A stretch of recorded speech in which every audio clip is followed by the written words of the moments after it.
Nous sommes 3 architectes, Gaëlle, Sana et Tatiana, et nous avons créé ce podcast pour réinterroger l'acte de construire. Nos invités seront des concepteurs, élus, promoteurs, artisans et usagers. Ils parleront des outils qu'ils mettent en place pour faire émerger une nouvelle manière d'habiter le monde. Bienvenue aux Bâtisseuses. Ce podcast vous est proposé par l'association Isora. Isora est une association d'action collective autour de l'architecture. Ce que j'aime, c'est l'architecture banale pour braves gens. Et je veux que cette architecture banale soit belle, disait Fernand Pouillon en 1968, à l'occasion de la publication de ses mémoires. Beaucoup considèrent l'architecture du logement comme prosaïque et secondaire, car répandue et non spectaculaire. Pourtant, le logement est une politique sociale nécessaire au fondement d'une société équilibrée. Comment trouver un travail, fonder une famille, construire un projet de vie, sans un logement décent, où l'expression de l'architecture nous permet d'échapper à la malédiction de la ségrégation et de la monotonie sociale voulue par certains politiques. L'architecture ordinaire, par son écriture du vrai, nous conduit au sentiment commun de la beauté et à l'appartenance digne au monde.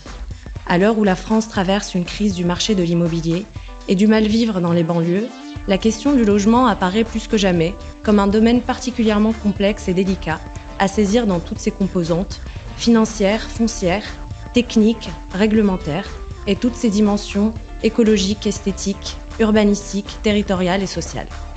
Pour en parler, nous avons invité Emmanuelle Cos, militante associative, ancienne ministre du Logement du gouvernement de Manuel Valls, et aujourd'hui présidente de l'Union sociale pour l'habitat, organisation qui fédère toutes les familles des bailleurs sociaux. Bonjour Emmanuelle Cos. Bonjour. La première question qu'on pose à tous nos invités. En quoi consiste votre travail ? Alors, j'ai plusieurs fonctions. Donc, en tant que présidente de l'Union sociale pour l'habitat, mon travail, c'est d'animer cette confédération HLM qui regroupe en effet tous les organismes HLM de France, de les représenter auprès des pouvoirs publics, des élus locaux, des parlementaires, et de défendre l'intérêt du logement social. Voilà. Puis, par ailleurs, j'ai aussi une fonction de travail, je suis salariée, et je suis directrice de la stratégie immobilière et environnementale du groupe Batigère, qui est un bailleur social. 2 millions de ménages sont en attente d'un hébergement et le chiffre est en constante augmentation. Pourtant, la construction des logements sociaux diminue. Nous construisons aujourd'hui 95 000 logements, là où il faut être à 150 000 pour pallier au manque. Pourquoi n'arrivez-vous pas à faire face à cette demande et quelle est la part de responsabilité des élus et de l'État ? Alors, la première chose, c'est qu'on peut peut-être partir de ce qui est positif. C'est qu'en France, on a cette chance d'avoir, depuis 100 ans, une politique du logement social. Alors, on a appelé ça les habitations bon marché. Puis avant, il y a eu les premiers habitats sociaux qui étaient en fait des habitats liés à l'emploi par l'ensemble de développement de l'industrie, y compris ce qu'on a connu dans les bassins miniers. Mais cette chance, c'est donc d'avoir un patrimoine de logement social à loyer encadré, financé par l'épargne populaire, donc le livret A notamment, distribué par la Caisse des dépôts et consignations, et ce qui nous permet de pouvoir disposer aujourd'hui d'un patrimoine d'à peu près 5,6 millions de logements sociaux sur l'ensemble du territoire national, qui permettent de loger à peu près 11 à 12 millions de personnes. Et en gros, on a 18% des résidences principales qui sont du logement social. Donc du logement qui est à loyer encadré. Mais ces dernières années, on a en même temps une mobilisation très forte du logement social pour relancer cette production. Ça fait quand même depuis 2008-2009 qu'on cherche à vraiment avoir un haut niveau de production de logements sociaux. Et nous y sommes arrivés parfois et parfois pas. Et c'est aussi la période où en fait la cherté du logement n'a fait que décupler, surtout depuis le début des années 2000. Et en effet, un des résultats, y compris qui m'a étonnée moi, en fin d'année 2022, c'est qu'on n'a jamais eu autant de demandes HLM en France. Ça a augmenté de 7% en moyenne nationale. En fait, ça va de 5 à 11% en fonction des régions, ce qui veut dire que ça a augmenté dans toutes les régions. Et que donc, il y a 170 000 ménages qui, dans l'année 2022, pour la première fois, fait une demande HLM parce qu'ils cherchent un logement. Plus les 1 600 000 qu'attendaient déjà. Et après, on arrive à 2,4 millions puisqu'il y a 600 000 personnes qui font des demandes de mobilité, qui est considérée quand même comme une demande HLM puisqu'ils demandent un autre logement HLM. Si je vous parle de ça, c'est parce que on voit bien qu'il y a un problème. Nous, en tant que bailleurs sociaux, on n'a jamais dit qu'on était la réponse unique au problème de logement. On pense qu'on a une réponse essentielle, majeure, mais on a toujours pensé qu'il y avait d'autres réponses à apporter, qu'il faut du locatif privé, de l'accession et tout ça. Quand autant de personnes demandent un logement HLM, ça veut dire qu'en fait, on est devenu la seule réponse sur le marché disponible. Et donc, ça nous met dans une situation de stress évidemment immense. Parce que ça veut dire que les gens vont encore attendre encore plus longtemps qu'avant pour avoir un logement social. Et le stress est d'autant plus immense qu'en fait, on n'arrive pas à produire. Pourquoi est-ce qu'on ne fait pas plus de logements sociaux à un moment où il y a autant de Français qui les demandent ? La première raison, c'est que tout le monde dit qu'il faut faire du logement social, mais peu de gens le veulent chez eux. Donc, ce n'est pas spécialement pour dire, pour jeter la responsabilité sur les élus locaux. Parce que les élus locaux, ils ne sont pas tout seuls, ils ont évidemment un pouvoir, mais en fait, ils ont aussi des concitoyens. Donc, il y a aussi des élus locaux qui ont du mal à se dire qu'ils vont y aller parce qu'en fait, ils ne veulent pas avoir l'opprobre des habitants de leur commune. Puisqu'il y a des gens qui appellent toujours à faire moins de logements sociaux, moins ceci, plus cela, plus équilibré, en pensant que le logement social est donc un problème, alors que c'est une solution. Et je dirais pire que ça, c'est que c'est une manière en fait de disqualifier les locataires HLM et en fait les gens qui vivent dans le logement social. Sauf qu'en fait, les gens qui demandent un logement social, c'est la France. C'est pas des Martiens, hein, c'est des habitants de ce pays dont une grande partie est salariée et malgré des salaires à temps plein, n'arrivent pas à trouver un logement qui leur convienne. Bonne surface, bonne qualité, bon loyer. Donc, c'est vraiment ça notre difficulté. Il y a des années, on a su faire beaucoup plus que 95 000 logements sociaux. On en faisait 125 000. Donc, on sait qu'on sait le faire. Sauf qu'en fait, pour arriver à ça, il faut une alchimie entre des pouvoirs publics qui nous soutiennent, un environnement économique favorable, des élus locaux qui nous vendent des fonciers. Enfin voilà, il y a beaucoup de choses. Là, on est dans une phase où en fait, c'est très très difficile. Très difficile parce qu'on n'a pas accès aux fonciers, parce qu'on est devenu dépendant des promoteurs immobiliers qui font des programmes libres, donc en accession, et qui nous vendent une partie en part sociale. Sauf que ces programmes aujourd'hui sont complètement arrêtés. Donc on est dans un moment assez charnière qui appellerait, à mon avis, un peu une révolte en fait de tout le monde, mais pour l'instant on n'y est pas, quoi. Et je rebondis sur la question de la fabrication du logement social par les promoteurs. La qualité architecturale a été énormément impactée par la mise en place de la loi Elan en 2018 et la généralisation des VFA. Êtes-vous satisfaite de ces conditions de production ? Alors la réponse est non, je ne suis pas satisfaite, mais je pense qu'il faut évidemment développer. Ce qui s'est passé depuis en fait 2008-2009, le développement de la VFA, il arrive à ce moment-là. Jusque-là, les bailleurs sociaux en fait produisaient leurs logements en majorité et les promoteurs immobiliers faisaient de l'accession à la propriété du locatif privé. Et il y avait un petit peu de production du privé pour le social, mais pas tant que ça. Arrive la crise de 2008, où en fait les bailleurs sociaux ont été amenés à racheter beaucoup de patrimoine aux promoteurs. Au moment où les promoteurs étaient vraiment dans un moment difficile. Et donc, ils produisent des logements qu'ils nous vendent une fois produits. Donc, en fait, on n'est plus en maîtrise d'ouvrage direct, on n'est plus à l'origine des programmes. Et donc, cette VFA qui était assez minoritaire, mais qui inquiétait déjà les bailleurs à l'époque, hein, je me rappelle de débats autour de 2010, en fait, elle était assez minoritaire et aujourd'hui, elle représente en gros 50% de la production de logements sociaux. Et c'est un problème. Alors, ce n'est pas un problème du fait de travailler avec les promoteurs immobiliers. On en a qui font des choses de qualité très forte. Mais c'est un problème dans le sens où on a changé le sujet. C'est-à-dire qu'avant, un bailleur, il arrivait à être propriétaire d'un terrain, dessiner un projet avec des archives. Alors, il faut le dire, les bailleurs sont soumis à des règles de commande publique et pas les promoteurs. Et donc, on n'a pas du tout les mêmes timings pour développer nos programmes. Donc ça, c'est la première chose. Et c'est vrai qu'en fait, avant, on concevait un programme adapté aux besoins. Quand vous achetez en VFA, vous achetez un produit. Donc, vous ne le produisez pas, vous l'achetez. Donc, vous changez de position en tant que bailleur. Mais c'est un problème parce que vous achetez un produit que vous n'avez pas conçu, mais que vous allez gérer pendant des décennies. Et il y a eu quelque chose d'insidieux. Il y a deux choses qui se sont dégradées au fil du temps. D'une part, c'est que les promoteurs sont devenus de plus en plus puissants parce que la VFA a été pour certains d'entre eux, un moyen d'assurer une partie assez substantielle de leur production. Et l'autre difficulté, c'est que ça les a mis en situation de force pour avoir accès au foncier et l'acheter. Et nous, on s'est retrouvés évincés de beaucoup de marchés fonciers parce qu'on n'est pas capable de surenchérir au prix de la promotion. Deuxième sujet, c'est la qualité. Il y a un rapport dont tout le monde a parlé, le rapport de François Leclerc et Laurent Girometti sur la qualité dans le logement. Et ce qu'on a vu, et c'est pas que lié à la VFA, mais ce qu'on a vu majoritairement, c'est qu'en fait, le foncier étant plus cher, on a réduit les surfaces des logements. Et notamment dans le logement social, on avait des surfaces un peu plus larges avant.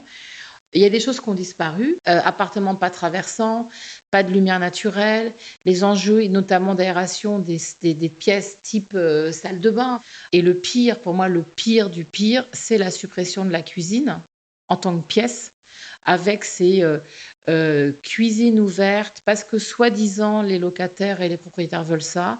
Mais donc, on est passé de beaucoup de plans où on avait un salon séjour et une cuisine à une seule pièce et qui quasiment à la fin devient un truc totalement microscopique. Donc je pense que c'est une des premières explications de la baisse architecturale. Et je le dis bien, je ne dis pas que c'est seulement les promoteurs. Je pense qu'il y a eu une baisse globale de ça. En réalité, pour tout dire sur l'impact de la loi Elan qui a modifié le recours au concours d'architectes, en réalité, il y a plein de bailleurs qui n'ont pas arrêté leur pratique ancienne. C'est-à-dire que les architectes ont pris ça comme une attaque très forte sur le fait qu'on allait baisser la qualité dans le logement social. Alors que pour les bailleurs sociaux, c'est pas ça le sujet de la qualité, parce qu'en fait, moi je pense qu'on travaille sur des architectes très souvent qui nous font des très bons projets, concours ou pas.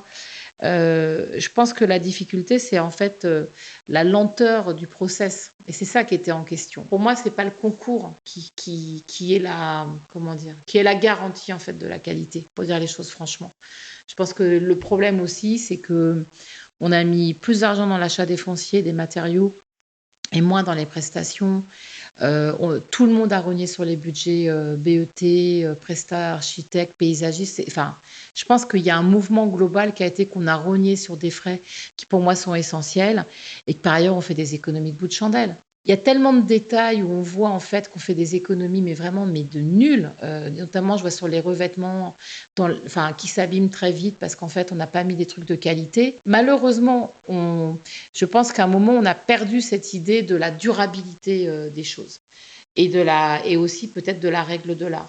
Et pour des raisons d'argent, très clairement, et que ça soit dans l'accession ou dans le social. Donc, c'est pour ça que je pense que c'est une responsabilité collective du secteur de la production de logements. Et c'est pas juste les promoteurs sont des nazes, les bailleurs sont super. C'est pas vrai, en fait. Je pense qu'on est tous un peu responsables du sujet. Moi, j'ai aussi dit à des bailleurs, si vous n'êtes pas content de la prestation que vous avez achetée, il fallait l'acheter autrement. La qualité architecturale a été reniée aussi par la notion de la rentabilité. Et aujourd'hui, nous, architectes, on se pose beaucoup la question du logement qui est devenu un pur produit financier. Un produit, mais oui, mais vous le dites, c'est un produit. Ouais. C'est un produit financier. Ouais. Et quand on parle des appartements traversants, nous, on se bat pour faire des appartements traversants. Mais on ne peut pas parce qu'il faut rentabiliser la parcelle et faire un bâtiment à 18 mètres de profondeur. Et comment on fait Et je pense qu'à un moment, les promoteurs ou les bailleurs se disaient « c'est pas grave, de toute façon, tout se vend, tout se loue ». En fait, c'est pas si vrai que ça. On voit bien que parfois, on a des logements qu'on n'arrive pas à mettre en location malgré les demandes. On n'a que des refus. Faut se poser la question pourquoi. Ça peut être des enjeux évidemment d'environnement extérieur, du quartier. Parfois, on a vraiment des appartements ultra mal foutus et pas bien. Et donc, même des gens qui sont vraiment en difficulté, ils sont pas prêts en fait à prendre un truc où ils vont pas être bien. Donc, il faut qu'on ait évidemment conscience de ça. Et c'est vrai que ce qui est marrant, c'est que l'État, il a porté dans l'histoire, en fait. C'est-à-dire, j'en ai reparlé il y a quelques temps avec François Leclerc. Bon, dans les années 70, l'État, il demandait aux bailleurs des placards. Et donc, il les finançait. C'était dans le système de financement. C'est intéressant. Alors, y compris, on le sait, il y a plein d'endroits où on avait des celliers qu'on a aussi fermés parce que c'est devenu... des lieux de cash pour trafic en tout genre, des trucs un peu dégueulasses et tout. Mais c'est intéressant de voir aussi qu'à un moment, l'État avait des prescriptions qui allaient loin, y compris dans l'intérieur du logement et dans sa qualité. Et qu'il a beaucoup aussi abandonné ça. Je pense quand même la question du dérèglement climatique, le moment du Covid et du confinement, où quand même c'est vrai que beaucoup de gens se sont retrouvés à vivre chez eux, et ça a quand même créé des réflexions sur... c'est quoi, où est-ce que j'habite, comment c'est fait, est-ce que c'est fonctionnel ou pas, est-ce que c'est bien ou pas, et est-ce qu'on a envie de ça. Donc, et de même que c'est vrai que chez les bailleurs sociaux, on se pose beaucoup de questions sur comment est-ce qu'on amène de la fraîcheur, y compris dans des patrimoines qui ne sont pas appelés à être réhabilités parce qu'ils sont thermiquement d'un bon niveau, mais néanmoins, le confort d'été, c'est pas un truc qui était très pris en compte jusque-là. Donc, c'est pas que d'ailleurs sur le bâti, c'est comme on travaille sur l'extérieur. Est-ce qu'on est capable de mettre de la circulation d'air dans les parties communes, hein, ça, c'est des trucs comme ça. Et ça, bon, voilà, c'est des choses, à mon avis, qui peuvent nous permettre d'avancer. Mais c'est vrai aussi que, j'en ai parlé avec notamment les représentantes de l'Ordre des architectes, c'est vrai aussi qu'il faut accepter de payer pour avoir une bonne conception, une bonne intelligence, une belle pensée en fait d'un programme. Et voilà. Et je pense que c'est une des difficultés aujourd'hui. On peut en effet s'interroger sur la viabilité du modèle de la construction neuve. La stratégie nationale bas carbone qui vise la neutralité d'ici 2050 prévoit presque 0 émission dans le secteur du bâtiment, avec une réduction drastique de l'étalement urbain. On parle alors de la réhabilitation du parc immobilier vacant et existant, et on parle aussi de la récupération des locations saisonnières. Pouvez-vous nous dire quel est votre point de vue sur la question et nous parler des difficultés qui émanent de cette politique? Je pense qu'en effet, un des enjeux premiers en matière d'environnemental, c'est l'arrêt de l'artificialisation. Moi, j'ai jamais dit qu'il faut 500 000 constructions neuves. J'ai dit qu'il faut 500 000 logements, d'offres nouvelles chaque année. Donc, ça veut dire de la reprise d'habitat, la reconquête, en effet, des locations touristiques, parce que ça, c'est un énorme problème. Et puis, d'essayer d'aller, et c'est peut-être ça, les années qui viennent, qui vont peut-être nous permettre d'avancer, d'aller choper des patrimoines qui ne sont pas des patrimoines de logement et dans lesquels peut-être demain, on va mettre de la mixité d'usage. Enfin, moi, je pense évidemment au sujet bureau, qui est quand même une réalité, avec évidemment des enjeux économiques très compliqués, mais on a ces bâtiments qui sont là, qui sont vides, qui n'ont pas de fonction, il faut qu'on trouve comment on les fait. Quand même, l'arrivée du fonds Friche a quand même permis de débloquer beaucoup de sujets, parce qu'en fait, il y a plein de terrains sur lesquels, y compris les bailleurs, parfois sont titrisés. Enfin, on était propriétaires fonciers parfois de terrains ultra pollués. Enfin, c'était tellement cher qu'en fait, personne ne pouvait les utiliser. Parce qu'en fait, on n'avait pas l'économie pour aller sur des terrains qui ont des passés industriels sur lesquels se posent beaucoup de questions et sur lesquels il faut vraiment avoir un traitement particulier. Ben voilà, il ne faut pas être non plus dans un dogme qui dirait on touche à plus rien. C'est pas vrai.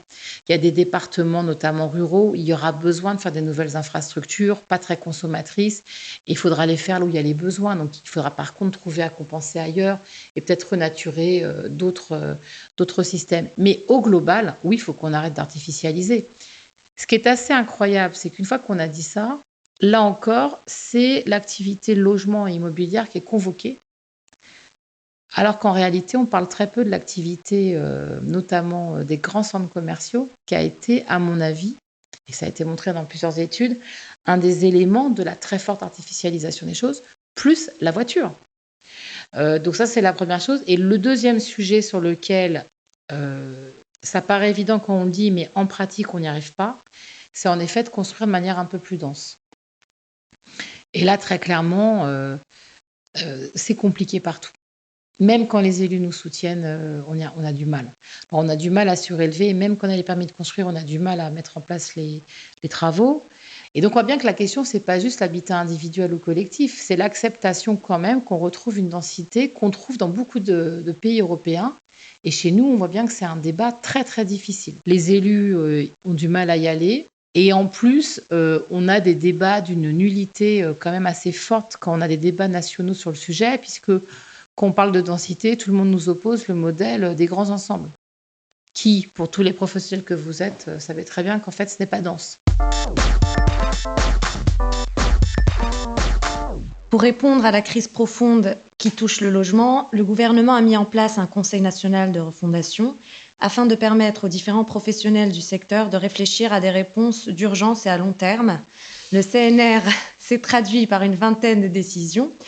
On peut en citer quelques-unes, le pacte de confiance, le plan logement d'abord, le rehaussement du plafond BRS, l'alerte sur la spéculation du foncier. Pouvez-vous revenir sur ces différents points et nous dire si ces annonces sont à la mesure de vos attentes? Ah là là. Alors, le Conseil national de la refondation, dans son groupe plénier, en fait, tous les intervenants avaient dit qu'il manquait un CNR sur le logement. En fait, ce n'était pas du tout prévu au début. C'est les partenaires sociaux, que ce soit le MEDEF, les syndicats, les associations qui étaient là, qui ont dit mais c'est pas possible. En fait, tout le monde parle des difficultés de se loger, donc il faut en parler. Donc il y a eu un CNR sur le logement convoqué par le ministre du Logement. Avec 3 groupes de travail, des réunions mais incessantes, où en fait il y a eu à la fin, je ne sais plus combien d'intervenants, plusieurs centaines et énormément de contributions. L'USH a elle-même contribué avec des trucs assez massifs sur les 3 groupes, des propositions. Et à la fin, il y avait 200 propositions dans leur synthèse. Il y avait une très grande lucidité sur la situation assez explosive dans laquelle on est, puisqu'en fait, depuis plusieurs mois, on cumule des difficultés d'accès au logement social, une raréfaction du locatif privé, des programmes d'accession où les gens en fait n'obtiennent pas leur crédit et ça va être durable. Donc c'est-à-dire que l'économie fondée sur une accession à la propriété pour financer la production de logements, ça ne marche pas. Et puis, et c'est aussi nouveau par rapport à il y a 10 ans, un très fort dynamisme de l'emploi. Donc dans beaucoup de bassins d'emploi, où on se rend compte qu'on n'a pas du tout prévu pour faire le plein emploi de faire le plein logement, si je peux parler ainsi. Et donc il y a une lucidité très forte dans ces débuts du travaux, y compris, je donnerai juste un exemple, c'est que le foncier, dont on a des études qui nous montrent, au-delà des coûts des matériaux, qui est aussi une réalité, et des nouvelles normes de construction, le foncier a vraiment augmenté très fortement dans le coût en fait, d'un logement ces dernières années. Et donc, tout le monde a appelé à une régulation de ces prix du foncier. Mais y compris, je viens le dire, y compris celles et ceux qui ont profité de cette spéculation immobilière.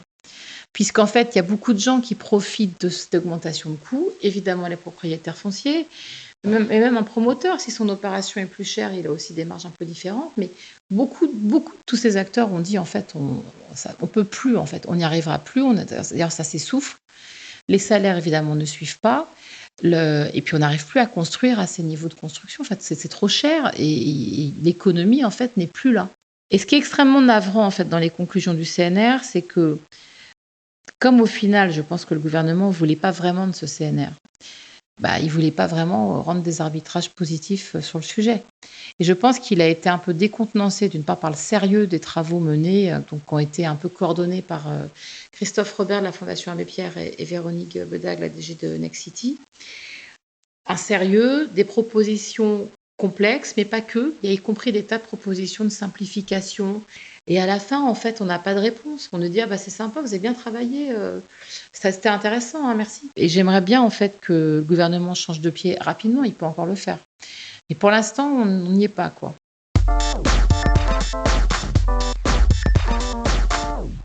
Vous avez beaucoup parlé de l'architecture, mais celle-ci semblait absente lors des assises du logement le 7 juin. Pourtant, il nous semble important aujourd'hui de remettre l'architecture dans la chaîne des valeurs économiques. Elle peut apporter des réponses financières, environnementales, sociales, via une réflexion sur les matériaux, l'espace, la transformation des lieux, les chantiers.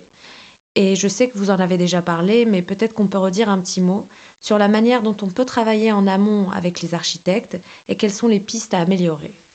Moi, je suis venue au logement par mes engagements politiques et les mandats que j'ai exercés. Et je veux dire combien les architectes, les urbanistes, les paysagistes et plein d'autres, mais y compris, en fait, on va dire ces corps de métier-là, qui sont extrêmement précieux. Pas simplement pour nous dire « Ok, tu veux faire ça, j'ai la solution, je te la fais », mais pour nous donner des lectures, en fait. Il faut penser qu'en gros, il y a 1/5 du parc qui doit être réhabilité en 10 ans, donc c'est quand même beaucoup. Et on a, je pense, vraiment besoin, en fait, justement, d'envisager cette massification et donc des approches, et notamment avec des professionnels qui nous permettent peut-être aussi de recouvrir parfois, de redécouvrir les qualités de nos bâtiments, mais aussi trouver des solutions qui soient pérennes. Je dis ça parce qu'on a aussi fait des réhabilitations il y a 20 ans. Hein. Il y a certains immeubles sur lesquels on doit réintervenir là, au bout de 15 ans. Parce qu'en fait, ce qui a été fait il y a 20 ans, c'était pas... Enfin, on sait aujourd'hui qu'il ne fallait pas le faire. Mais bon, il y a 20 ans, c'était ça qu'on faisait. Donc, il y a aussi, je pense, derrière cette réflexion, et on le voit bien, l'engagement des architectes sur essayer de nous amener vers les écomatériaux, vers la mixité des matériaux, c'est-à-dire qu'on s'éloigne un peu du règne du tout béton et de l'acier. On a mis beaucoup d'attention sur les enjeux du renouvellement urbain et de l'ANRU. Et c'est très important, il y a beaucoup de choses à faire. Mais bon, l'ANRU, c'est 400 programmes et on est sur plusieurs centaines de milliers de logements, mais c'est vraiment une petite partie en fait du patrimoine social. Et la question, c'est comment on amène cette qualité où on se réinterroge sur la lecture urbaine de ces quartiers, dont on est souvent l'unique propriétaire. Euh, Comment on fait pour le faire sur des quartiers classiques? Vous voyez, il y a plein d'endroits. Moi, je connais plein de bailleurs. Ils ont 800 logements à tel endroit. Ça se passe pas trop mal, ça se passe bien. C'est pas un QPV, il n'y a pas d'ANRU, mais néanmoins, il va bien falloir qu'on modernise en fait ces lectures urbaines et en même temps des bâtiments, y compris pour les mettre au goût des besoins d'aujourd'hui. Voilà, donc je pense que c'est tout ça qu'on peut essayer de faire ensemble. Et puis c'est aussi, mais ça fait longtemps que beaucoup le font, c'est que l'architecture, c'est pas simplement le geste, la beauté et le côté, on va dire, grandiose de la proposition. Le logement, c'est aussi une question de poésie. C'est poétiquement que l'homme habite, disait Hölderlin. Et Milayo écrivait aussi « Je ne peux pas ouvrir un café à la grande borne pour que ce soit plus gai. La seule chose que je puisse faire, c'est à tout hasard, d'offrir Rimbaud en plus de l'HLM. » Habiter intéresse donc toutes les notions du subconscient, de l'individu, l'histoire du lieu, le fait qu'il soit humainement habitable, la tendresse qui émane de son architecture. Emmanuel Cos, pouvez-vous nous citer un projet de logement qui vous semble porteur de poésie ou votre premier souvenir d'architecture? C'est marrant que vous citiez Ayo parce que oui, il y a de la poésie, mais enfin, à la Grande Borne, on l'a aussi un peu oublié. Hein. Et les pots à tabac d'Émile Alliot et même le pigeon et les baleines, il y a en même temps de la poésie, mais ça n'a pas suffi. Donc, même si moi j'aime beaucoup ce projet en tant que tel, pour y aller tellement souvent à la Grande Borne, la poésie ne suffit pas. Et c'est d'ailleurs tout le sujet, c'est qu'on ne peut pas demander tout à l'architecture comme on ne peut pas demander tout à la politique de la ville ou aux élus. Je vais juste vous raconter une anecdote. J'ai eu la chance, en fait, quand j'étais vice-présidente de la région Île-de-France, donc entre 2010 et fin 2015, j'étais en charge du logement et du renouvellement urbain. Et il se trouve que dans les programmes de logement qui allaient être démolis à Courcouronnes, il y a un bâtiment de Paul Chemetov. Et donc, Paul Chemetov m'a demandé un rendez-vous. Donc c'est lui qui est venu à mon bureau, connaissant ce qu'il a été et ce qu'il a fait et tout ça.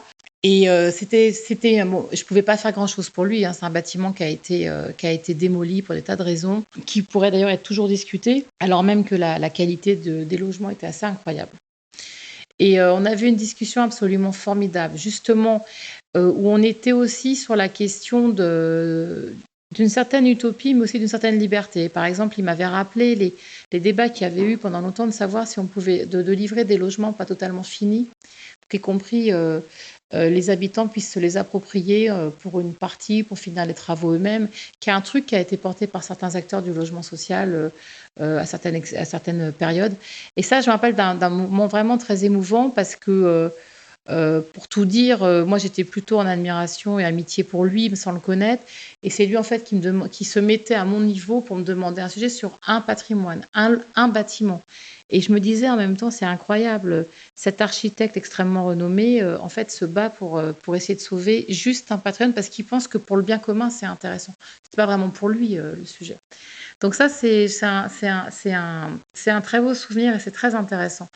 Mais un souvenir d'architecture d'enfance, pas forcément... Ah, d'enfance Oui, d'enfance.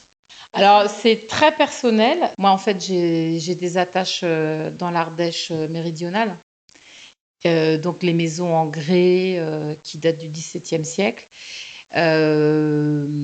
Voilà. Et ça, voilà. Ça, c'est plus qu'une émotion parce que je trouve ça absolument magnifique. Alors, moi-même, j'ai eu la chance de vivre, d'avoir dans ma famille une maison comme ça. Et je trouve ça incroyable. Parce que là, en plus, il n'y avait pas d'architecte. En fait, c'était les villageois qui faisaient. Mais c'est beau, c'est adapté au climat. Il y a une lecture de la pérennité qui est incroyable. Et on voit bien qu'aujourd'hui, on s'interroge beaucoup en fait sur ces architectures assez simples avec des matériaux de proximité, mais qui permettaient aussi de faire face aux aléas climatiques qu'on connaissait à l'époque et qui ont évidemment évolué aujourd'hui. Donc ça, c'est un vrai souvenir parce que quand j'étais enfant, j'étais absolument subjuguée par ça. D'autant plus que c'était une époque où il y avait encore beaucoup de ruines. Entre-temps, les résidences secondaires ont fait que toutes ces ruines ont été rachetées, mais il y avait ça, c'est qu'on voyait en plus du patrimoine compris construire à flot de coteaux, enfin, des anciens moulins, enfin, dans tous ces territoires qui avaient été des puissances agricoles énormes